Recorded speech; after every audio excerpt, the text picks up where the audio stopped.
¿no? Ya no decimos amén ya, ¿no?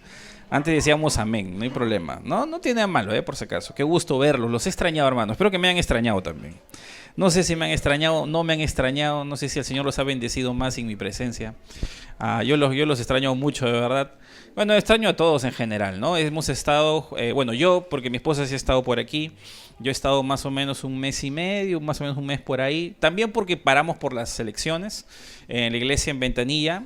En Ventanilla, como les había comentado ya anteriormente, hemos cambiado los horarios de los cultos. Ahora ellos están desarrollando su culto a las 10:30 de la mañana. Ellos son un poquito más mañaneros que ustedes, por diferentes motivos, no es necesariamente porque eso sea lo único que hay que hacer, sino que ahora hemos estado dividiéndonos y hoy día, de hecho, ya el pastor que todavía está a cargo allá, él es el pastor Abner, él está compartiendo la palabra, pero yo estoy compartiendo por 3 semanas y hemos estado tratando un tema, porque literalmente allá ya hemos comenzado la obra fuerte, ya por así decirlo. Pronto van a tener un poquito más de noticias, nos vamos a conocer, lo más probable, detrás de todo eso, porque como les mencionamos, ya desde el principio, esta iglesia no es el único lugar donde Dios se mueve, ¿no es cierto?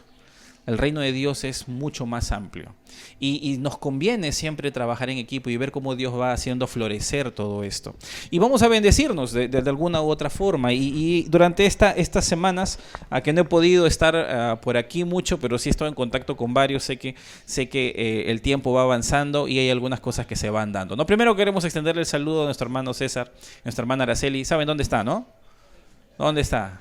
Está en España, ¿no? Se nos han ido un ratito porque su hija Cassandra, que ha estado con nosotros, Cassandra ha estado con nosotros buen tiempo también, ella se casa, ¿no? Y entonces Dios mediante, en un par de semanas nuestros hermanos van a estar aquí con nosotros.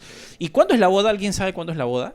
Me han dicho que la van a transmitir en vivo a las 6 de la mañana por el cambio de horario. ¿Alguien sabe cuándo es la boda?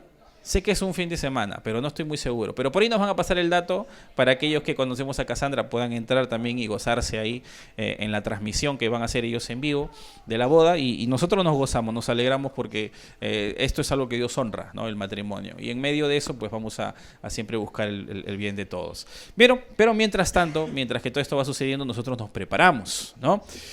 Hoy día vamos a empezar una serie que hemos anunciado durante varios domingos, estos últimos domingos, que se titula Finanzas Saludables. Lo hemos puesto en las redes para que ustedes puedan estar atentos y detrás de eso entender este punto muy importante. Es muy importante. Y aquí yo quiero ser muy honesto y muy transparente y muy cuidadoso también, porque cuando se habla de plata dentro de una iglesia, mucha gente lo puede malinterpretar.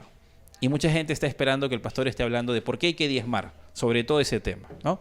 Y detrás de eso hay personas que piensan muchas cosas, tanto correctas como erradas en algunos casos, de lo que se hace en las iglesias con el dinero. Nosotros somos chiquitos, ¿no? Pero hay iglesias grandes que manejan medios económicos de otro nivel, y detrás de eso se ha dicho mucho de cómo el dinero se utiliza dentro de la iglesia. Y realmente esta serie no está tanto para explicar eso, aunque lo vamos a hacer. Vamos a aprender un poco en su momento debido de cómo la iglesia administra las finanzas, de cómo también Dios espera que toda la iglesia, incluyendo el pastor, incluyendo los líderes, participemos de las finanzas de la iglesia. Y detrás de todo eso nosotros tengamos una vista saludable de lo que la Biblia enseña.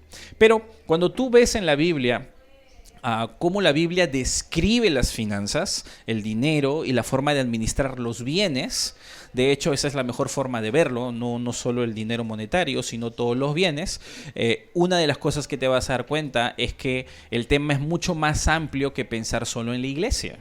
Hay mucha información detrás de eso. Ahora, como este tema es un poco técnico y es un poco bastante práctico, nosotros, como usualmente hacemos, sé que por unas semanas no lo hemos hecho, pero estamos entregándoles algunos boletines. No sé si todos tienen su boletín ahí en las noticias y pueden apuntar ahí cualquier cosa, ¿ya? Igualito, vamos a hacer que este PPT que les estoy pasando aquí lo mandemos al grupo para que lo puedan tener y la información no se quede al aire. Estamos grabando la enseñanza también porque hay algunos que están de viaje y otros que posiblemente no van a llegar, pero queremos que lo que vamos a enseñar por estos 3 domingos realmente sea verdades, enseñanzas que no sean solo una más en tu cabeza, Estamos comenzando a enseñar una columna, para nosotros es como una columna de las doctrinas que como iglesia tenemos que tener, y lo vas a entender por qué en el momento que vamos a ir avanzando.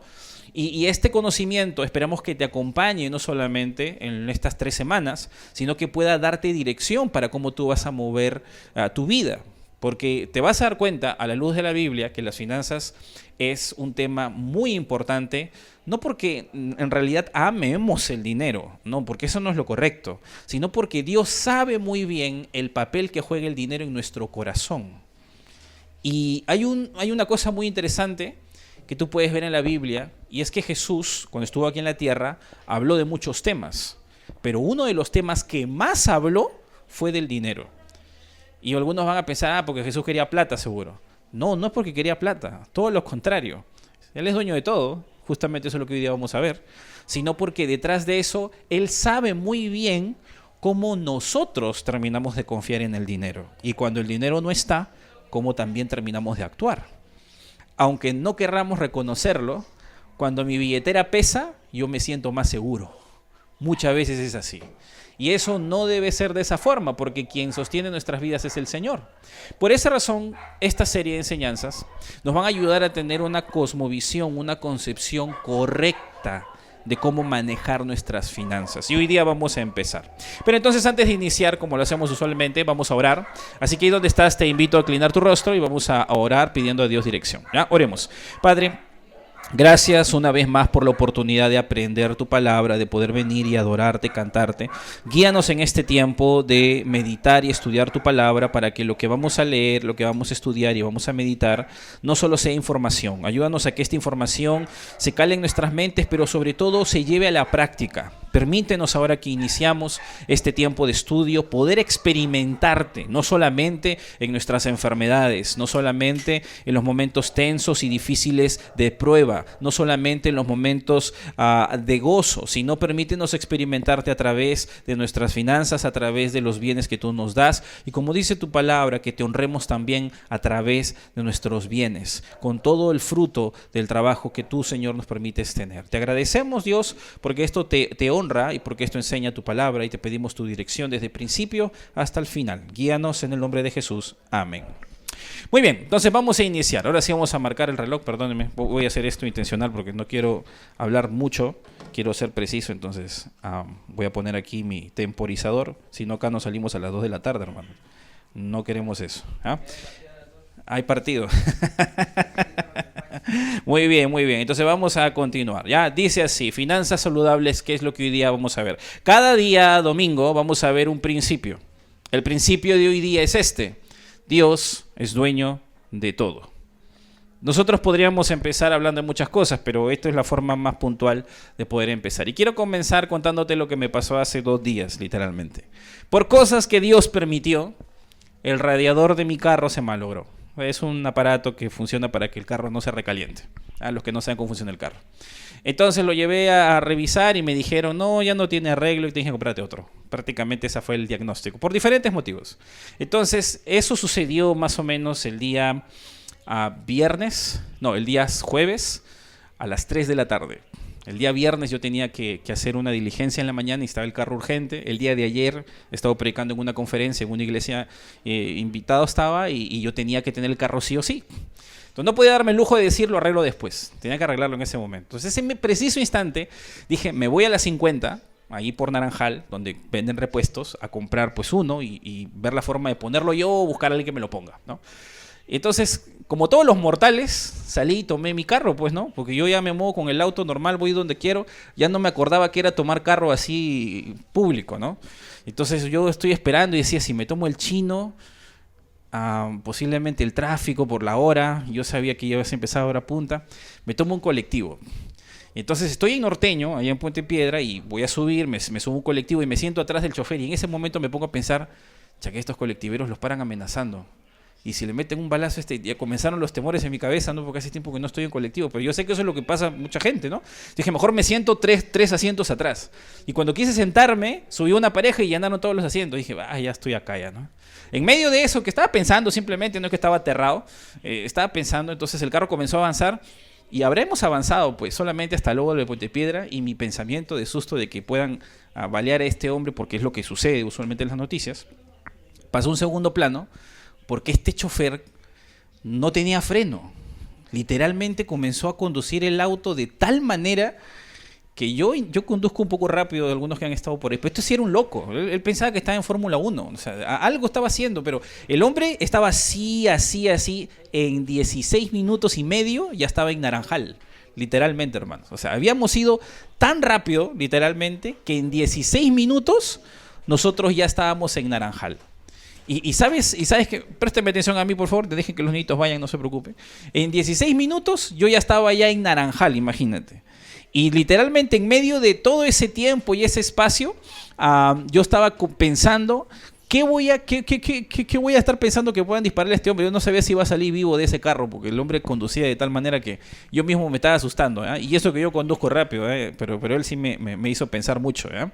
Pero lo que más me llamó la atención es que durante todo el trayecto, el hombre se metía por unos baches, el hombre corría de tal manera que si se levantaba un espejo de su costado, él se levantaba de otro, él no le importaba, él quería llegar rápido. El hombre no era un malcriado, o sea, no era una persona inadecuada, no, el hombre estaba trabajando, yo entiendo en su cabeza, según él, y muy gentil. Yo le dije dónde quería bajar, él me explicó todo, mija, puedes buscar esto, lo otro, incluso me hizo la conversación. Yo pensando que conversando con él iba a bajar la velocidad, nada, el hombre siguió pisando más duro todavía. Y me indicó muy gentilmente dónde comprar y un montón de cosas más. O sea, el hombre estaba en lo suyo, simplemente. Él no tenía intenciones de, por así decirlo, de dañar a nadie, aunque la gente estaba asustada. Sin embargo, yo me di cuenta que detrás de lo que él comienza a hablar, esa minivan no era de él. Esa minivan era alquilada, al parecer. Y eso me hizo pensar cómo nosotros podemos ser capaces de tratar algo que no nos ha costado, ¿no? Y detrás de eso, bueno, no es novedad, pues que cuando tú alquilas un automóvil, pues le pueden dar duro porque no es tuyo, ¿no? Cuando algo es ajeno, a veces no nos preocupa mucho y no nos importa mucho cómo lo usamos, porque no somos los dueños, simplemente es prestado, a veces alquilado, y dependiendo de eso, pues nosotros entendemos que cuando algo es ajeno a nosotros, no tenemos el mismo cuidado como si fuéramos los dueños, porque no nos ha costado, ¿no? Bueno, cuando nosotros hablamos de dinero, de posesiones, de recursos, a veces la pregunta cuando uno habla este tema en la iglesia es, el pastor entonces va a hablar del diezmo, entonces debes decirme cuánto debo dar a Dios, ¿no?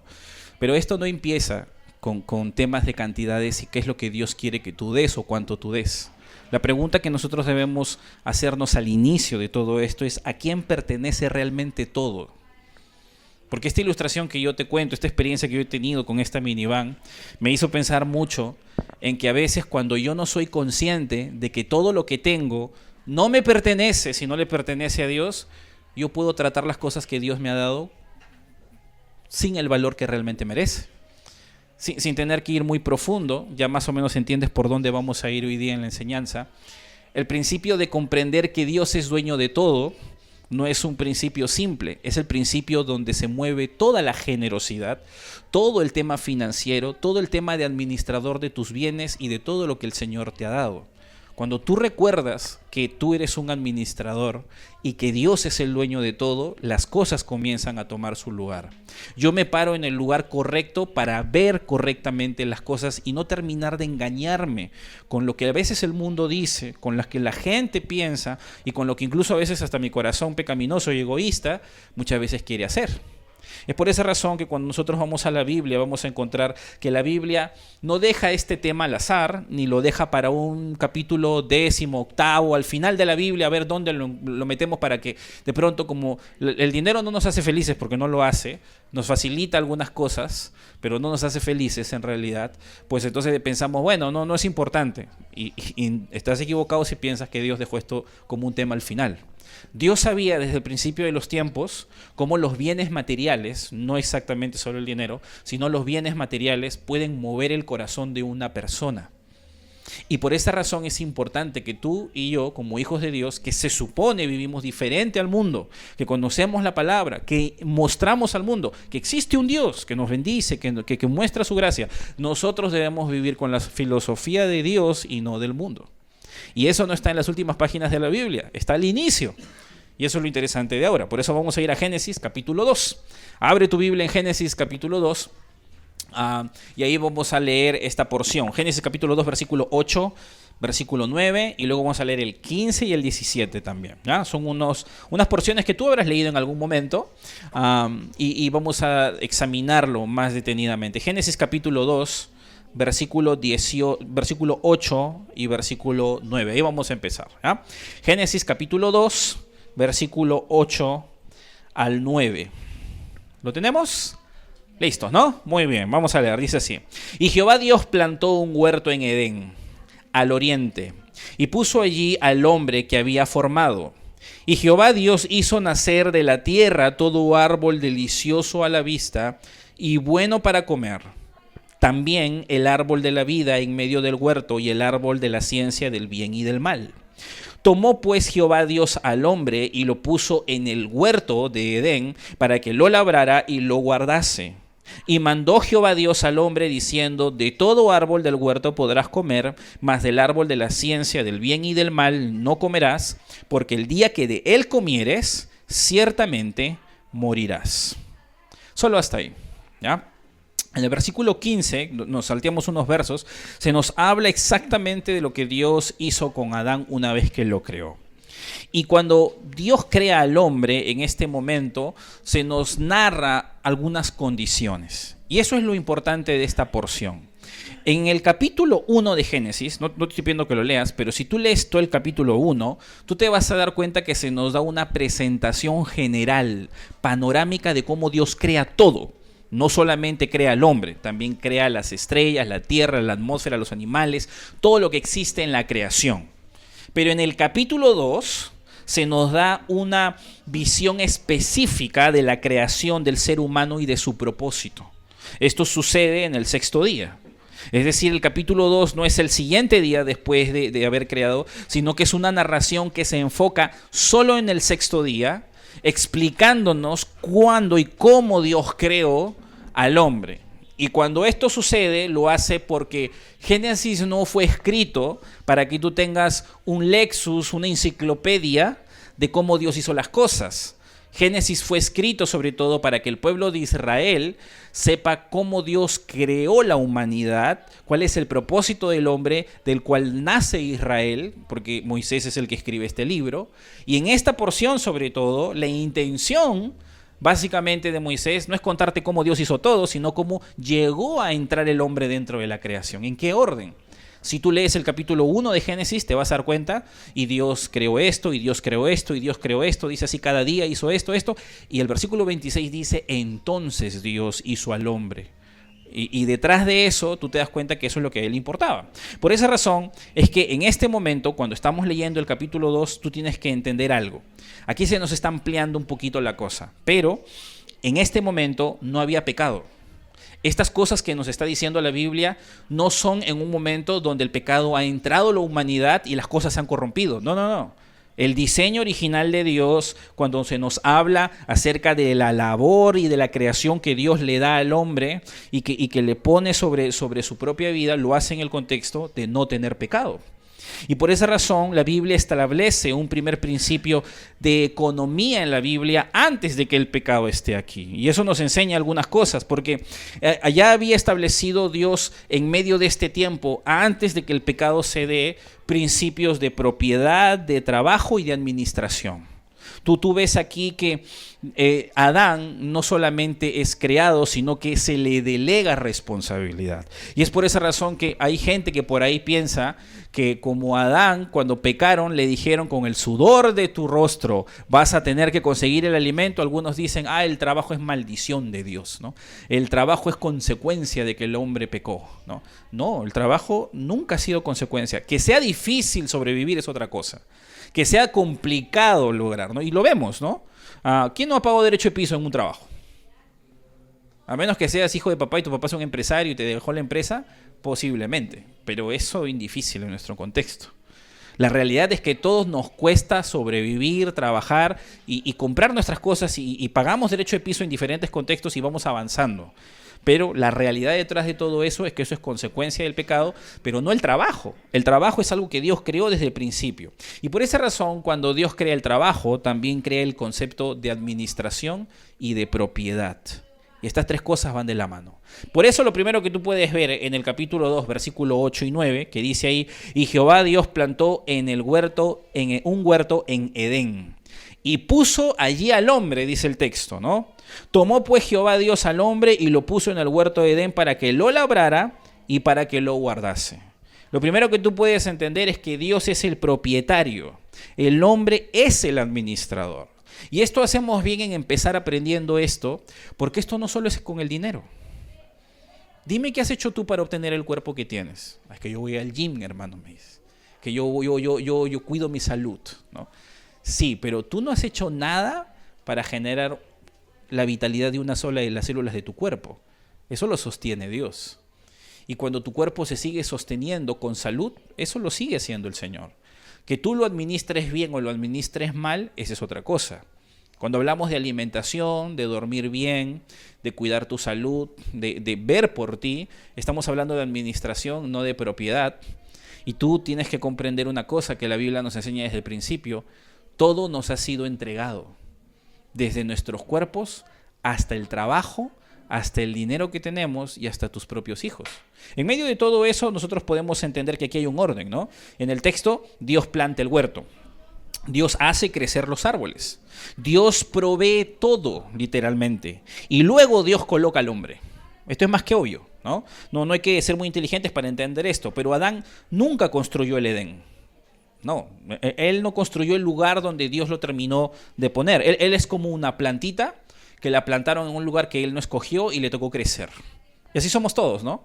Como plantas que algunos nacieron en mi Perú, otros en Los Olivos, ¿no? Yo vengo de Los Olivos, otros de Puente Piedra, ¿no?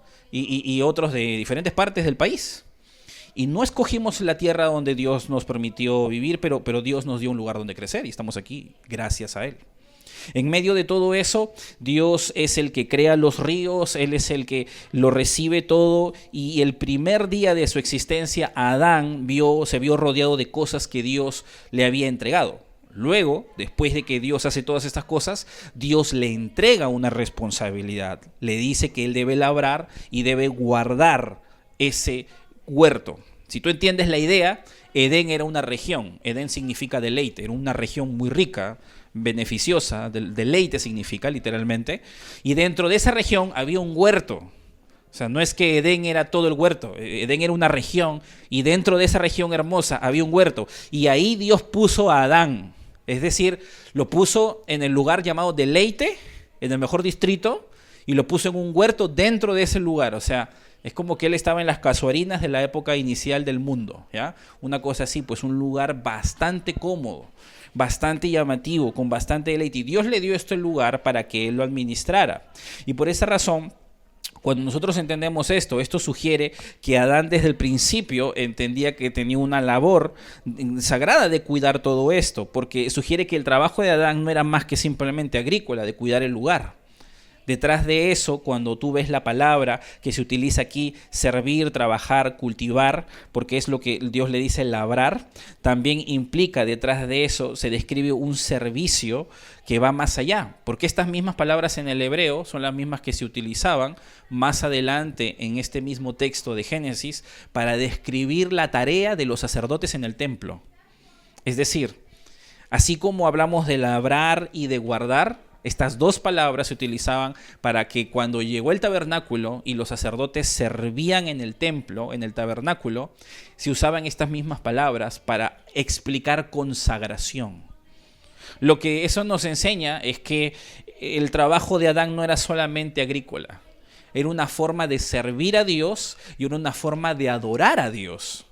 Y aunque uno diga, pero ¿cómo esto tiene que ver uno con otro? Bueno, cuando tú trabajas como Dios espera que tú trabajes, tú honras la palabra de Dios. Porque Dios bendice su palabra y te hace un agente que puede bendecir detrás de todo eso. Es por esa razón que detrás de todo eso nosotros podemos entender que aquí hay un choque de pensamiento, sobre todo cuando venimos a los pies del Señor, porque cuando nosotros llegamos al Señor venimos con muchas ideas que el mundo nos enseña, ¿no? Muchas veces muchos piensan y dicen mi casa, ¿no? Mi negocio, mi profesión, mi dinero, mi auto, mi celular, mi ropa, etcétera, ¿no? Es lo que pensamos naturalmente, sobre todo si estamos rodeados de gente, porque esas cosas nos han costado tener.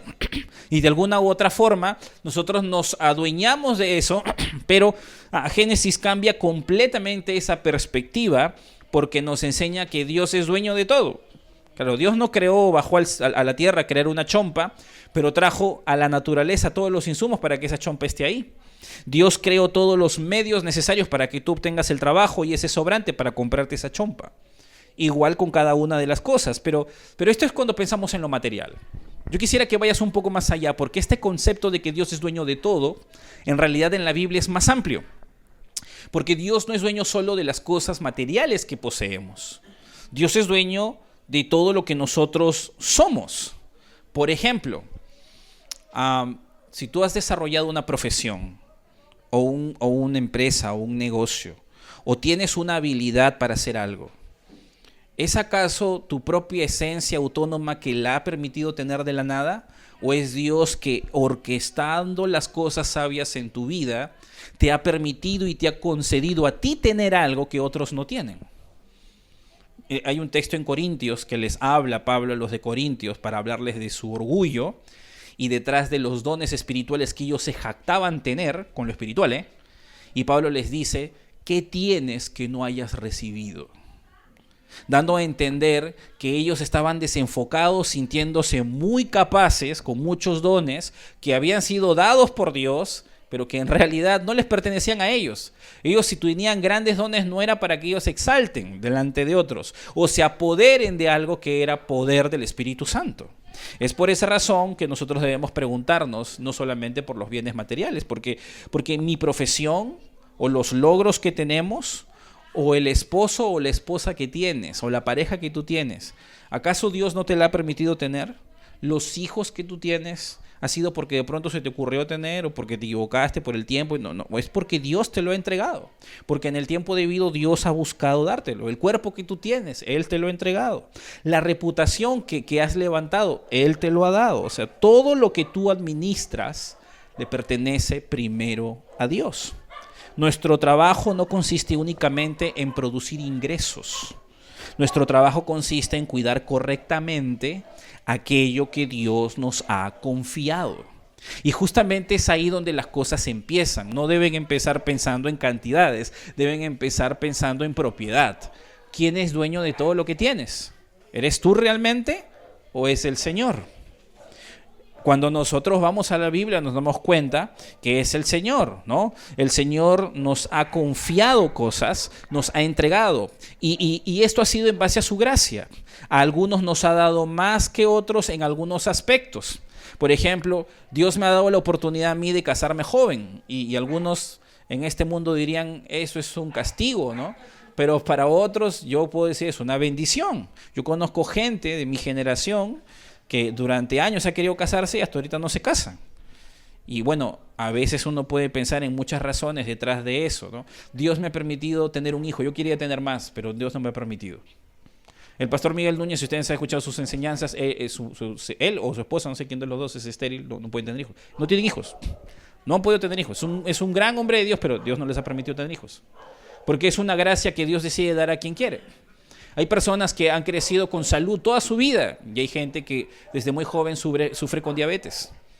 Hay gente que ha tenido limitaciones en su cuerpo, sea en el oído, en la vista, en su psicomotricidad, alguna enfermedad X, porque es la gracia que Dios ha repartido a cada uno y todo eso Dios nos ha confiado. La oportunidad de tener cada talento, cada propiedad, cada salario que nosotros tenemos, todo ha sido entregado por Dios. Y ahí es donde viene el concepto, entonces, que se suma a todo esto. Si todo es dueño Dios, entonces, ¿cuál es el papel que yo juego? Yo soy un administrador. Versículo 26 dice, del capítulo 1. Dice, capítulo 1, versículo 26 de Génesis, que dice: Entonces dijo Dios, hagamos al hombre a nuestra imagen, conforme a nuestra semejanza, y señoree en los peces del mar, en las aves de los cielos, en las bestias, en toda la tierra y en todo animal que se arrastra sobre la tierra.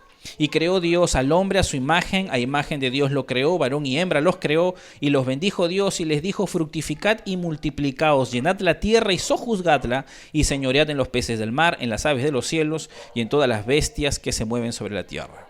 El administrador, que es el hombre, recibe autoridad, pero nunca la propiedad. Y esto es muy interesante entender, porque en Génesis capítulo 1 se nos declara señoree, como si fuera el Señor. El verbo hebreo que está aquí significa ejercer gobierno o dominio, y era una palabra que se utilizaba para los gobernantes de las ciudades de aquel entonces. Esta palabra señorear es una palabra que se utilizaba, por ejemplo, para Pilatos. ¿Te acuerdas de Pilatos? Pilatos es el que decidió que Jesucristo viva o muera. Él le tuvo miedo al pueblo, que le exigía literalmente que mate a Jesús. Pero Pilatos sabía que no era digno de muerte. Pero Pilatos tiene una historia detrás. Pilatos era un hombre bastante convenido, no era un santo por si acaso, en ningún sentido. Unos años antes, Pilatos, en una revuelta con los judíos, como él estaba bastante incómodo con ellos, mandó meter algunos espías dentro de la revuelta y mató como a 50 personas. Así, de la nada, o sea, porque estaba incómodo con los judíos. Pero el César mandó un mensaje, literalmente, hacia él, diciéndole: vuelves a hacer una tontería así y voy a sacarte la cabeza. Eso le dijo. Por eso Pilatos estaba una más y me dan vuelta. Y eso no era solo de él. Todos los gobernadores anteriores a Jerusalén habían pasado lo mismo. Entonces, cuando vino el pueblo de Israel a querer crucificar a Jesús, él estaba como que medio amarrado de manos. Pero él tenía la potestad de hacer y deshacer, aunque esa región de Jerusalén no era de él. A él se le había entregado un poder. Y aquí tú tienes que saber algo que en nuestros tiempos es muy interesante saber, porque nosotros no lo vemos así. Mira, en estos momentos tú alquilas tu casa y tú lo que menos estás esperando es estar mirando a la persona si realmente es una persona confiable o no, porque no vaya a ser que se quede en tu casa y al final no quiera salir y se agarre tu propiedad, ¿sí o no? Eso pasa en Puente Piedra, en mi Perú, eso pasa en muchas partes del Perú. Porque hay gente pues que actúa inadecuadamente, obviamente, ¿no? Y detrás de eso busca la sinrazón para poder hacer mal. Pero en la época de Jesús y en la época de los reyes antiguos existía el hecho de entregar autoridad y señorío sin entregar propiedad. Había gente que literalmente tenía bienes. Te los entregaba para que tú los trabajaras como si fueran tuyos. Es más, tú le podías sacar provecho para ti, pero había una gran porción que se venía hacia ti, hacia el dueño. Y detrás de eso, en el momento que tú quieras, se lo podías pedir o se lo podías quitar. Esto es lo que muchos hombres en la antigüedad hacían. ¿Te acuerdas que Abraham decía que no tenía hijos y le preguntó a Dios en un momento determinado: ¿quién me va a heredar? Voy a tener aquí un esclavo que le voy a tener que entregar todo porque no tengo hijo. Pues se refería a Eleazar, que era su siervo, y detrás de eso, pues él no tenía Isaac todavía, y si él se hubiese muerto le podía entregar todo. Ahí sí ya él iba a ser dueño de todo, pero mientras tanto, este hombre administraba todo lo que tenía. ¿Te acuerdas de José? José en un momento determinado fue comprado por Potifar, y Potifar le dejó todo a José para que administre. Lo único que le negó, ¿quién fue? A su esposa, ¿no? Pero él administraba todo, porque esto es lo que sucedía en aquel entonces. Tú podías entregar bienes y hasta sacarle jugo a eso, pero en cualquier momento venía el dueño y te lo podía quitar. En estos tiempos nadie hace eso de esa forma, ¿no? Porque tú no podrías confiar mucho en mucha gente que a veces hace mal, pero en esta época esto sucedía más de una vez. Adán podía gobernar, tenía autoridad para poder hacer y deshacer, sin embargo, él no era el dueño. En nuestros tiempos nos cuesta un poco entender esto, pero la realidad es que así funciona. Y la palabra que se utilizaba en el Nuevo Testamento para describir a una persona que tenía esta labor era el administrador o el mayordomo, ¿no? Cada vez que tú piensas en una persona que le dicen mayordomo, tú piensas en alguien con frac, que te abre la puerta, que te atiende, que tiene una fuente y que te va a dar la comida, ¿no? Pero un mayordomo, como se desarrolló la palabra en los tiempos del inicio de los tiempos, era una persona que administraba los bienes de alguien con muchos bienes, ¿no? Como Potifar y José. José era el mayordomo de Potifar y él administraba, tenía que producir, hacer que crezca la cosa. No era alguien que estaba sirviendo en las mesas, era un administrador. Había gente debajo de él que administraba esas cosas. El mayordomo era justamente eso. Y lo interesante es que la palabra que se utiliza en el griego, en el Nuevo Testamento, es la palabra oikonomos.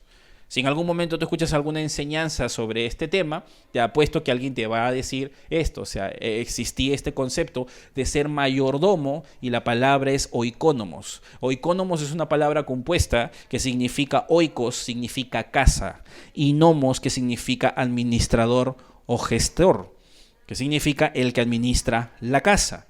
Esta persona tenía amplia autoridad, organizaba los recursos, dirigía a los trabajadores, distribuía los alimentos, manejaba grandes cantidades de dinero, pero había algo que jamás cambiaba: nada era suyo, todo era del dueño. Y cuando el dueño tenía una disposición de que estos bienes vayan a cierto lugar o no, era el administrador el que tenía que hacer que suceda. Es por esa razón que cuando nosotros vamos a la Escritura, la Biblia nos describe a los hijos de Dios y a todo hombre, no solo a los hijos de Dios, sino a todo hombre, como oikónomos de lo que Dios ha creado. ¿Tú tienes que ser creyente para ser un oikónomos? No. Tú vas a la calle y tú ves una familia y tú ves un papá y tú ves una mamá. Ellos son oikónomos de Dios. Dios les ha entregado 2 almas para que ellos las cuiden, a pesar de que ellos no lo sepan. Eso no cambia el hecho de que así es. Dios ha entregado a la humanidad varios bienes para que lo administren, y una de las cosas por las que Dios juzga a la humanidad es por su mala administración. El mundo está como está justamente porque somos malos oikónomos. El mundo tiene guerras, hay delincuencia, hay divorcios, hay maltrato, hay abandono de padres a hijos, hay estafas, hay asesinatos, porque somos malos oikónomos, porque hay pecado en el corazón del hombre. Cuando Dios viene al hombre a través de Jesucristo, y Jesucristo viene a traer una nueva creación, viene a romper el poder del pecado para convertirte a ti en un verdadero y correcto oikónomos de toda tu vida, no solamente de tu dinero, sino de tu familia, de tu cuerpo, de tu tiempo y del evangelio y de la verdad de Dios, porque incluso se les llama a los pastores oikónomos o administradores de la verdad de Dios. Los que servimos enseñando la Biblia tenemos que ser buenos administradores de este libro. Nosotros tenemos que comerlo, entenderlo, administrarlo y darlo correctamente a la iglesia, así como tú vigilas la alimentación de tus hijos. El pastor vigila las verdades que la iglesia come en su corazón. Y es por esa razón que nosotros hemos sido llamados a entender que no somos dueños, somos administradores. Dios sigue siendo el dueño, y detrás de eso, si yo trabajo, yo entiendo que todo esto me cuesta a mí, pero tienes que comprender que detrás de todo lo que tú obtienes es el Señor el que te abre puertas para que tú tengas capacidad, para que tú tengas vida, para que tú tengas oportunidades laborales, para que logres beneplácito, incluso para que puedas disfrutar de lo que Dios te ha entregado. Nunca debemos confundir la administración con propiedad. Mientras más recursos recibimos, mayor será nuestra responsabilidad delante de Dios. Cuando yo entiendo esto en toda mi vida, entonces yo comprendo que tengo que ser muy cuidadoso con todo lo que tengo. No solo con la plata, también con mis hijos, también con mi cuerpo, también con mi tiempo, también con las oportunidades. Yo he visto a jóvenes estar en un trabajo y tomarlo en poco, y luego ellos ser despedidos y buscar otro trabajo y volver a ese ciclo. Uno dice, qué inmaduro, ¿no? Ese joven no se da cuenta que está generando un nombre. Y detrás de todo eso, cuando él quiera obtener un trabajo, se pasan la voz, ya no lo quieren contratar. Y eso tiene toda una cola. Nosotros somos familia, ¿no? Hay un tiempo donde tú puedes ministrar a tus hijos. Cuando tus hijos pasan cierta edad, ya no escuchan y creen todo lo que los padres dicen. Y cuando llega cierto momento, lo que va a pasar es que ellos van a comenzar a escuchar a otras cosas o a su propio corazón. Si tú no aprovechas el tiempo debido, entonces tus hijos van a terminar en un camino que no es el correcto. Y eso tiene que ver con ser buen administrador de tu familia. Si tú tienes cierta juventud o tienes cierta ya edad, quieras o no, si ya estás avanzado de edad, ya no hay mucho que podamos hacer, pero estamos cosechando la administración de nuestra salud, de nuestra juventud. Si somos jóvenes, cuidemos nuestra salud para que podamos llegar a viejos, porque todo tiene consecuencias. La buena administración se ve en todo este lado. Esto no termina si yo primero no pienso en un punto final.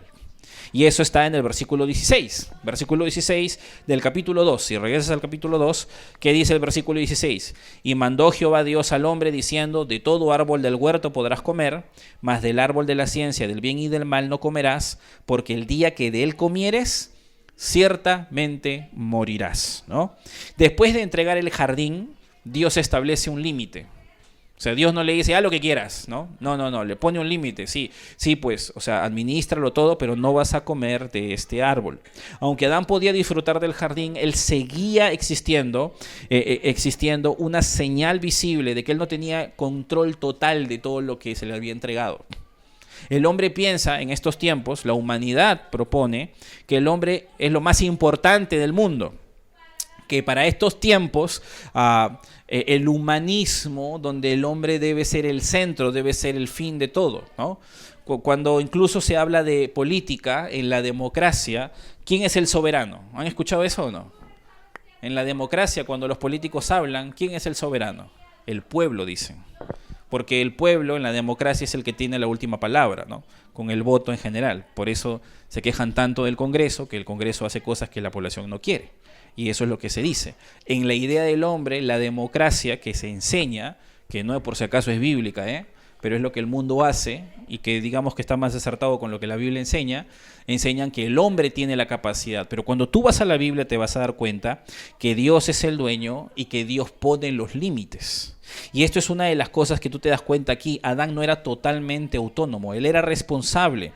Y donde hay administración también hay rendición de cuentas. Si tú tienes a alguien que en un momento determinado le delegas algo, tú no lo abandonas, mejor regálaselo, ¿no? Si tú le esperas ver un fruto es porque tú vas a cerciorarte de que eso va a suceder. Tú puedes ver varios versículos en la Biblia que hablan acerca de esto. David dijo en Primera de Crónicas, no te voy a pedir que busques porque tengo varios versos aquí, pero en Primera de Crónicas él dijo, todo es tuyo y de lo recibido de tu mano te damos. Eso dijo David. Otro salmista dice, de Jehová es la tierra y su plenitud, todo lo que hay en ella. Ageo, en el libro de Ageo dice, mía es la plata y mío es el oro, dice Dios. Jesús enseñó este mismo principio en la parábola de los talentos. ¿Te acuerdas? Que el Señor entregó bienes a los hombres, Él se va, pero luego regresa y pide cuentas. Los bienes nunca cambiaron de dueño. Aunque lo administraron bien, aunque lo administraron mal, el dueño sigue siendo siempre el mismo y cuando Él quiere, pide de regreso. Dios nos entrega, yo puedo saber que Dios me lo ha entregado, pero Dios escoge cuando me pide cuentas. Y algún día Dios nos va a preguntar, ¿cuánto acumulaste? No, eso no nos va a preguntar Dios.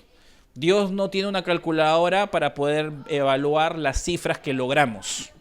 No, Dios lo que va a preguntar es si fuimos fiel con lo que Dios nos ha entregado. Dios nos va a preguntar cómo administramos lo que Él nos ha dado, cómo administramos el tiempo, los talentos, los recursos, las relaciones, también los bienes materiales. Pero tenemos mucho que Dios nos ha dado. Y cuando nosotros vamos a la Biblia, vamos a darnos cuenta que de todo vamos a rendir cuentas, incluyendo de nuestros bienes materiales. Por esa razón, hermanos, entonces en medio de este primer tema que estamos hablando acerca de finanzas, uno dice, bueno, entonces como yo pensé que ibas a hablar, pastor, de cómo salir de las deudas, de cómo no andar ahorcado cada fin de mes, ¿no? Porque esto es una de las cosas difíciles, sobre todo en julio que todos quieren vacacionar y después de las vacaciones terminas más estresado todavía, ¿no? Porque gastas más, ¿no? Si estás estresado, no te vayas de vacaciones. Si estás estresado, ponte a orar mejor, hermano. Hay otras formas de salir del estrés. Si tú te vas de paseo, no está mal. Eso es para divertirte, para tener buenos recuerdos, pero no es la mejor forma de desestresarte. Te puedo asegurar. Lo vamos a aprender la próxima semana, pero tú tienes que comprender esto primero, ¿ah? Antes de que hablemos de cómo administrar bien el dinero, nosotros tenemos que entender con qué mente vamos a ir a estos principios. La mente que tú tienes que tener es que primero Dios es dueño de todo. Si yo me olvido que a la hora de administrar algo bien, yo no soy el dueño, si no lo es Dios, hay muchas cosas que Dios me va a pedir que a mí no me va a entrar. Hay muchas cosas que yo ni siquiera voy a entender. Cuando yo entiendo que Dios es el dueño, tiene sentido que Dios me pida algunas cosas que yo haga o que no haga, porque son sabias o no lo son. Es por eso que este es el primer punto. Dios, regrésame al anterior, por favor. Dios nos entrega. El hombre administra y Dios nos va a pedir cuentas. Dios ya nos entregó, estamos aquí. Hay que entender que Él nos lo ha dado. Lo que vamos a ver la próxima semana es esto, cómo administrarlo bien. Y quiero terminar diciéndote esto. Una de las formas en las que tú puedes ver que Dios está transformando la vida de un cristiano, de una persona, es cuando Dios ordena sus finanzas. Y entiéndeme bien a qué me refiero con esto, porque no me vayas a malinterpretar, ¿ya? Tú lo ves en la Biblia en todos los casos, ¿ah? Piensa en cualquier persona que Dios ha terminado de sacar del hoyo del pecado y llevarlo a un momento donde está haciendo su voluntad. No estuvieron mendigando pan, no andaban endeudados, no vivían desordenadamente y 4, tenían para compartir y ser generosos. Cuando tú vas a la Escritura, tú te vas a dar cuenta que un síntoma de que Dios está obrando en la vida de una persona y le está proveyendo lo necesario y está transformándolo, es que su vida financiera no es abundante. No estoy diciendo que tú eres rico y ricachón. No es que tú tienes que dar y Dios te va a dar, porque así no funciona, por si acaso. Es que un síntoma claro de que tú estás en la presencia de Dios y que Dios está moviendo tu vida es que tu vida financiera comienza a ser estable. No estoy diciendo que no hayan tiempos difíciles, económicamente complejos, porque eso nos puede pasar a todos y en cualquier momento puede suceder. Pero tú sí te vas a dar cuenta que Dios, cuando decide ordenar la vida de una persona, una de las áreas muy críticas que reflejan eso es cómo administra su dinero, cómo administra sus deudas y cómo tiene para ser generoso con otros. Yo he estado en la posición, y te lo puedo decir por experiencia, yo he visto a varios hermanos ser generosos de lo que no tienen. Y uno diría, es que tiene mucha fe.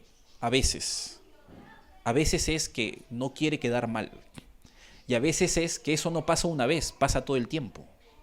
Y eso no está bien. La Biblia dice que los hijos del reino sostenemos el reino. Pero si los hijos del reino no saben cómo administrar su plata para sus propias vidas, ¿cómo van a sostener el reino? Y tú tienes que entender que es responsable como hijo de Dios que tú administres bien tus finanzas. Por eso estamos aprendiendo esto. No para que diezmes acá, por si acaso. Primero para que tú sanes tus finanzas. Si no, no vas a ser generoso ni con la iglesia, ni con nadie en el mundo. Ni con personas que necesitan de ti. La Biblia nos enseña eso. Y por esa razón es muy importante que nosotros entendamos esto. Que Dios nos vaya ayudando a organizar nuestras vidas, así como Dios va levantando y transformando nuestro matrimonio, nuestra relación con nuestros hijos, nuestro carácter, también esa área financiera. Y eso depende de que yo vaya entendiendo la palabra y ajustando mi vida a lo que Él me dice. Deja que Dios traiga orden a tu vida. Es por esa razón que, recordemos, recapitulando y terminando, Dios es dueño de todo.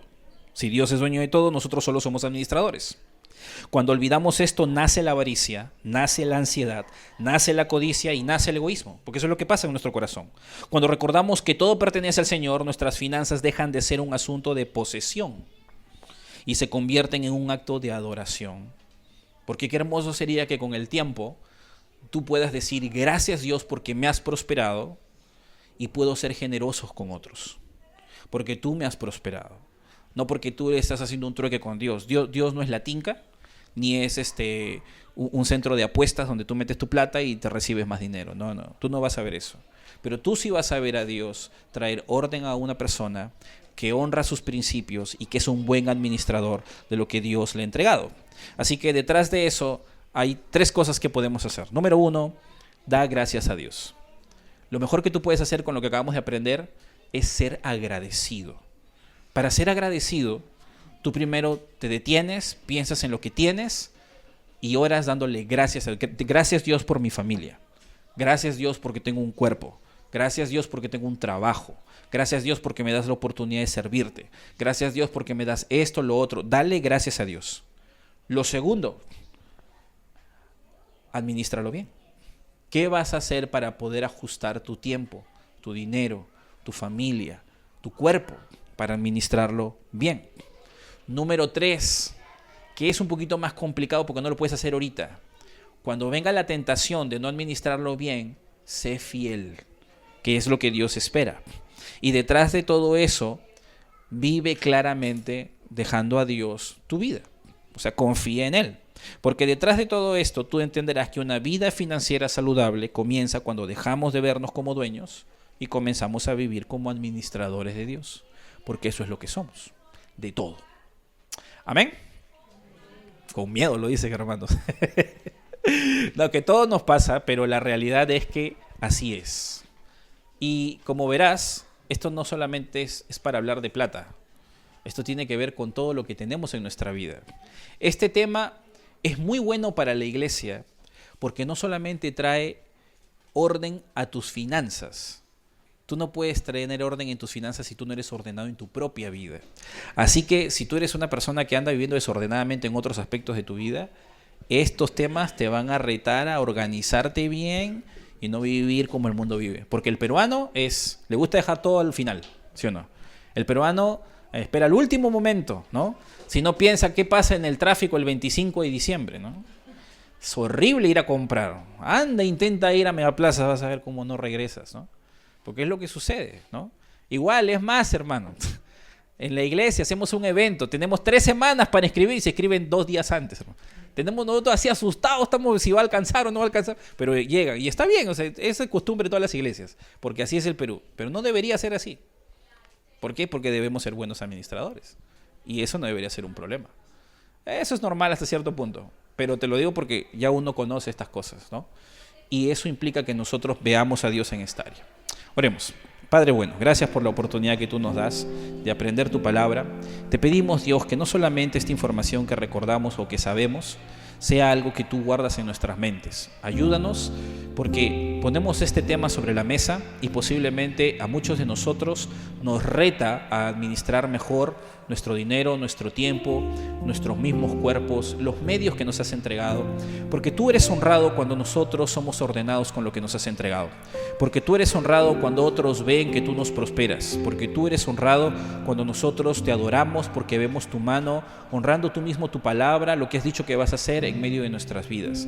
Queremos adorarte, Señor, de diferentes maneras, y no por avaricia, sino porque queremos exaltar tu nombre y tu palabra. Y te pedimos, Señor, que en medio de lo que tú haces nos ayudes a poder ser conscientes de tu verdad y poder ver cómo tú traes bendición no solamente a nuestra vida, sino a otros a través de nosotros. Ayúdanos a ser generosos, pero ayúdanos a ser ordenados para poder ser generosos con otros. Te pedimos, Padre, que lleves a bien lo que hemos aprendido y la próxima semana podamos continuar siendo retados con lo que va a ir sumando, lo que vamos a ir aprendiendo. En el nombre de Jesús dejamos estas cosas. Amén.